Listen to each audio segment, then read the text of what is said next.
মনে রাখবেন, জনগণের বিরুদ্ধে দাঁড়িয়ে অতীতে কেউ কোনোদিন রেহাই পায়নি, আপনারাও রেহাই পাবেন না। জাতির সাথে গাদ্দারি বেঈমানি করবেন না।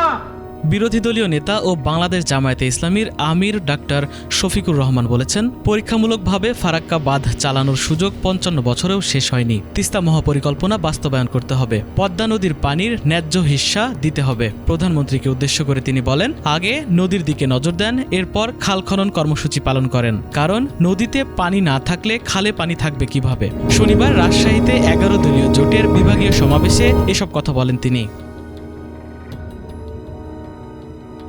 গণভোটের রায় বাস্তবায়ন, জনদুর্ভোগ লাঘব এবং পদ্মা নদীর পানির ন্যায্য হিস্যার দাবিতে রাজশাহীতে অনুষ্ঠিত হয় ১১ দলীয় ঐক্যের এই বিশাল বিভাগীয় সমাবেশ। রাজশাহীর ঐতিহাসিক মাদ্রাসা মাঠে বিভাগীয় সমাবেশে প্রধান অতিথির বক্তব্যে বিরোধী দলীয় নেতা ও বাংলাদেশ জামায়াতে ইসলামীর আমির ডাক্তার শফিকুর রহমান বলেন, সরকারি পার্টি এখন কাউকে বলে শিশু পার্টি, কাউকে বলে গুপ্ত, কিন্তু তাদের কারণে আজ তারা ক্ষমতায়। তিনি বলেন, জনগণের বিরুদ্ধে দাঁড়িয়ে কেউ রেহাই পায়নি আর পাবেও না। জনগণের কাছে গণভোট নিয়ে মিথ্যাচারের জন্য ক্ষমা চান। জনগণ আপনাদের ক্ষমা করে মেনে নিতেও পারে। গণভোটের রায় অগ্রাহ্য করার মানে হচ্ছে এদেশের জনগণকে অপমান করা, তাদের ভোটকে অস্বীকার করা, তাদের রায়ের প্রতি বৃদ্ধাঙ্গুলি দেখানো। মনে রাখবেন, জনগণের বিরুদ্ধে দাঁড়িয়ে অতীতে কেউ কোনোদিন রেহাই পায়নি, আপনারাও রেহাই পাবেন না। সময় থাকতে অনুরোধ করি, এখনো সৎ পথে ফিরে আসুন। জাতির সাথে গাদ্দারি বেঈমানি করবেন না। আপনারা এসে বলুন, আমরা ইতিমধ্যে যা করেছি ভুল করেছি, আমরা জনগণের দেওয়া রায়, গণভোটের রায় আমরা বাস্তবায়ন করব।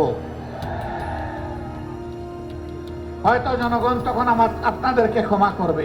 বিশ্ববিদ্যালয়গুলোর নতুন উপাচার্য নিয়োগের সমালোচনা করে তিনি বলেন, স্বৈরাচারের যে পরিণতি হয়েছে, আপনারা সেই পরিণতির পথেই হাঁটছেন। আপনাদের দল মাথা থেকে নিচ পর্যন্ত সবাই চাঁদাবাজ, সর্ষের মধ্যেই ভূত। এই ভূত তাড়াতে ঐক্যবদ্ধ হওয়ার আহ্বান জানান ১১ দলীয় ঐক্যের নেতাকর্মীদের।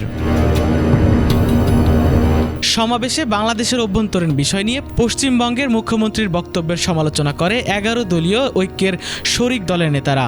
তারা বলেন, সীমান্তে হত্যাকাণ্ড হচ্ছে, অথচ জাতীয়তাবাদী শক্তি চুপ করে আছে। এর জবাব বাংলাদেশের জনগণ দিবে বলেও মন্তব্য করেন তারা।